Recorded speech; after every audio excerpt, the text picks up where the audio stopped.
Today, my little brother's fiancée came over to meet us for the first time. Our relatives gathered, and we were all eagerly anticipating this new addition to the family. However, the visit took an unexpected turn. "But you're just a burden in this society. Having your little brother support you," she bluntly criticized me to my face. Though I had always wished for my brother's happiness, hearing such harsh words from his fiancée hit me hard. Yet her comment also illuminated the deep-seated feelings my brother had been harboring. "My name is Sylvia Gibson, and my little brother Tristan and I share a significant 14-year age gap. Since his birth, I've been taking care of him alongside our mom. We used to be a close-knit family of four: mom, dad, Tristan, and me. But one day, tragedy struck our happy family. I was 18 when it happened. We were out shopping, and on the way back, the car's tire blew out, causing us to crash hard into a wall. That accident took away our dad, who was driving, and our mom, who was in the passenger seat. I ended up with a lasting injury on my legs from being trapped in the back seat. Miraculously, Tristan, who was sitting next to me, came out unscathed. Our real struggle began from there. With our parents gone, it was just the two of us trying to make a life. Although we received support from our grandma and other relatives, we didn't want to leave the house we had shared with our parents. It was a strong wish we both held on to. At that time, I was about to graduate from high school. I decided to forgo college and work instead, hoping to support us. However, reality hit hard. Life was not easy with my mobility limitations from the leg injuries, and my job options were limited. Despite these challenges, I pushed through, working hard at any job I could manage and taking care of Tristan. Since I couldn't attend college, I had a deep desire for Tristan to earn a degree. I worked relentlessly toward that goal every day. It was tough, but watching him grow kept me motivated and encouraged. Eventually, he made it to college. After graduating, he found a job and stepped into the real world. I'll never forget the image of him in a suit, confidently leaving for his first day at work. As time passed, I aged before I knew it, and I turned 40 last month. Tristan and I still live together. Since he started working, he has been contributing to the household finances every single month. I can't help but be impressed by his consistent support. Now in his third year in the workforce, he is 26 and has grown into a responsible young man. Just when I thought he had fully settled into his job, he revealed something unexpected. "Listen, Sylvia, I asked my girlfriend to marry me," he said, all shy and embarrassed. He wanted to introduce his fiancée to me. My heart swelled with joy as I listened to him. I thought he had matured into a good man and was super excited to meet her. She's gorgeous. It was love at first sight for me. She finally said yes after my persistent pursuit. Tristan said, surprising me with his passionate side. As he spoke fervently, I found it adorable and couldn't help but smile. "We're thinking about the wedding once we've saved up some money. For now, we're considering getting the paperwork done and moving in together," he explained. "Well, if you say so, I have no objection. You should introduce her to Grandma and Uncle Jason too," I suggested. He agreed with my suggestion. Grandma and Uncle Jason were the relatives we had been most indebted to. I promptly contacted them, and they were just as delighted. "Wow, he's getting married already. That's great news. It's all thanks to your hard work, Sylvia. Congratulations," they said. I expressed my heartfelt gratitude for their blessings. "We couldn't have made it without your support. Thank you so much," I choked up with tears, remembering how they had silently supported us, respecting our desire to live on our own in the family home. Of course, we wanted to invite them to meet his fiancée. Try to picture what kind of person she was. Given his enthusiastic pursuit, I had no doubt she was a wonderful girl. At that time, I was eagerly looking forward to meeting her without any doubts. The big day finally arrived. Grandma and Uncle Jason were over, eagerly waiting for Tristan's fiancée. Can't believe he's getting married. I wonder what she's like. Grandma squinted her eyes with a delighted smile. Uncle Jason chimed in. He's always been the type to go all out for his partner. I hope he didn't fall for some troublemaker. True, he has had this habit forever, going all out for someone he's into. Initially, the other person is happy about it, but eventually, they start taking it for granted.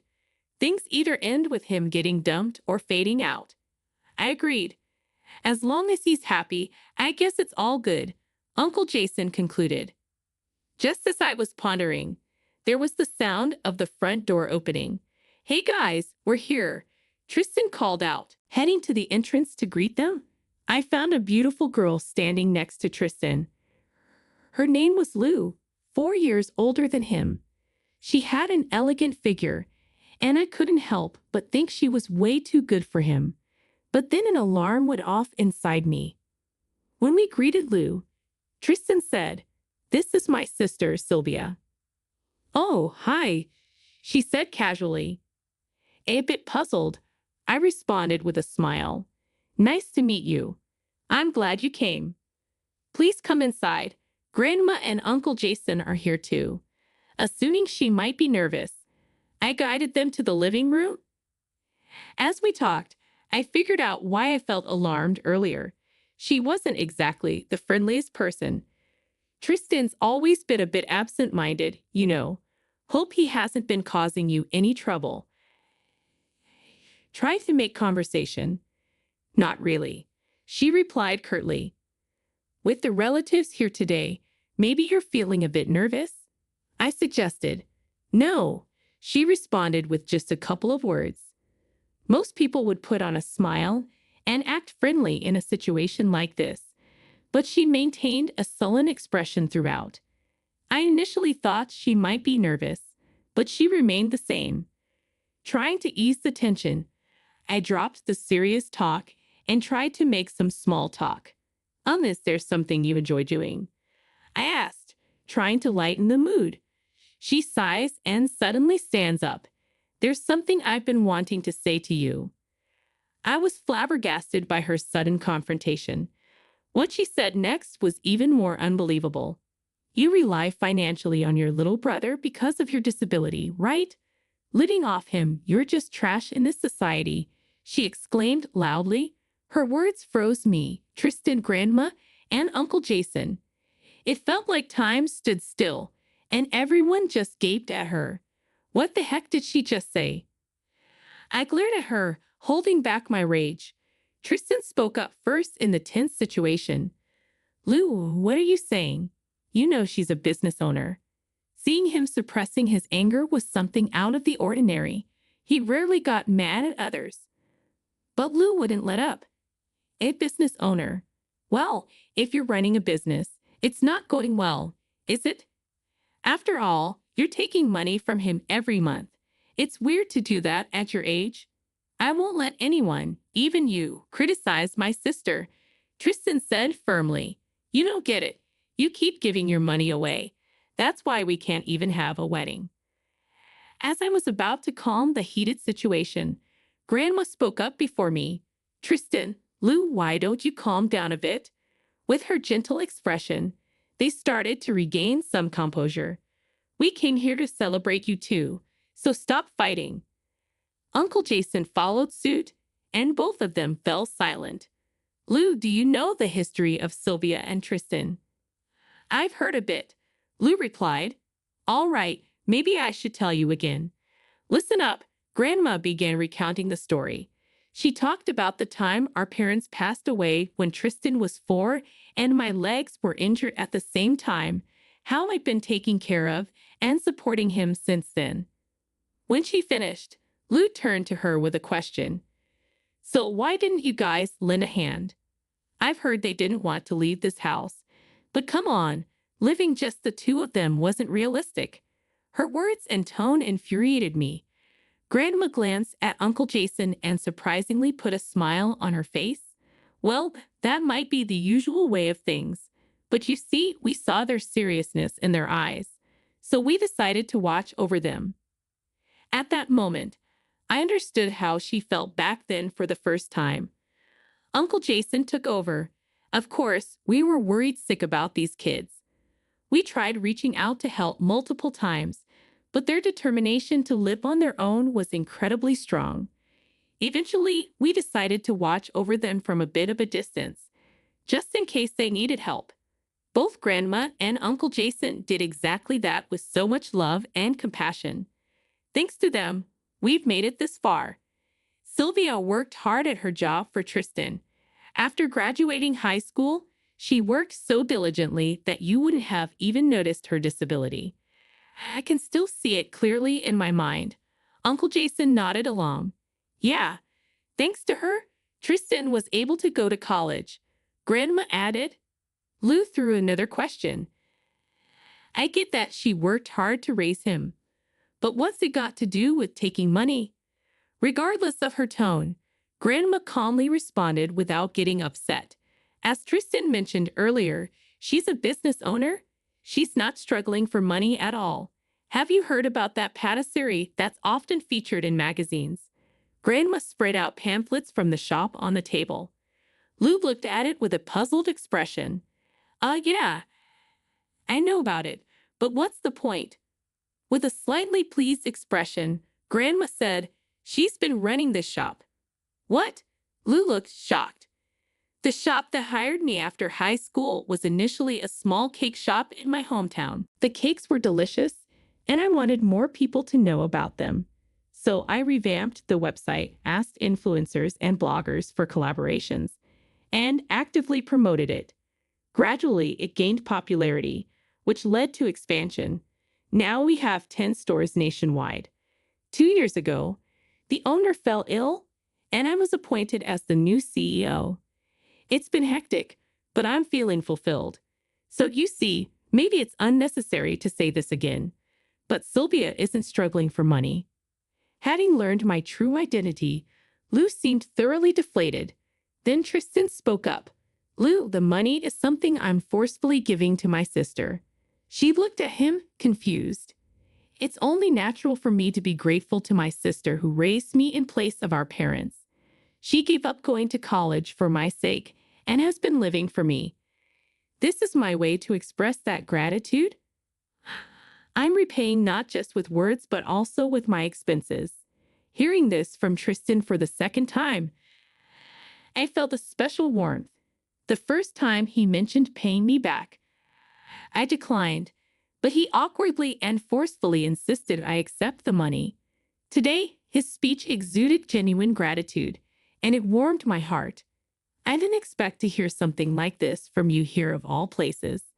Today, I just wanted to introduce you to my sister and relatives as my fiancée, because you don't seem so well off even though you're working at a good company. Lou blurted out her true feelings. I instinctively put my hand on my forehead. Oh no, he did it again. Grandma and Uncle Jason rolled their eyes, sharing my exasperation. In other words, he still needs to develop a keen eye for women. Sensing our unspoken thoughts, Tristan told Lou, sorry, but let's just forget about us. We'll call off the engagement. And so, Tristan and Lou parted ways. Her appearance was stunning, but her behavior during our first meeting and the way she insulted me didn't make me want to become family with her.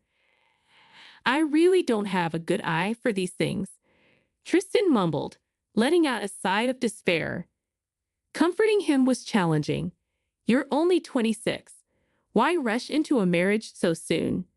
Well, I thought about getting married because I wanted to free you. What? I asked, surprised. You've always put me first. I felt that and I'm truly grateful.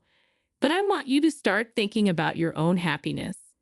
So, he was rushing into marriage out of concern for me.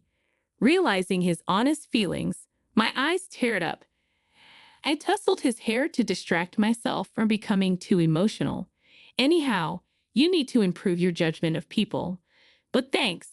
Of course, I always wish for your happiness. His words made me feel like all the struggles I'd been through were finally paying off. Reflecting on my life, it's indeed been centered around him since our parents passed away. I've been relentless in my dedication to work, avoiding any troubles for him and concerns for our relatives. My own love life, interests, and leisure activities were all put on hold. There were tough times, moments when I wondered why it was only me. Because of this incident, I finally understood his genuine sentiments towards me. From now on, I'm not going to focus solely on work, but also consider my own happiness and enrich my personal life. Even if something happens to me, instead of taking it negatively, I'll choose to view it positively, believing that embracing a positive mindset will lead to a brighter future. It's not just about me, it will also contribute to Tristan's happiness. From now on, I'm determined to enjoy my life more than anyone else.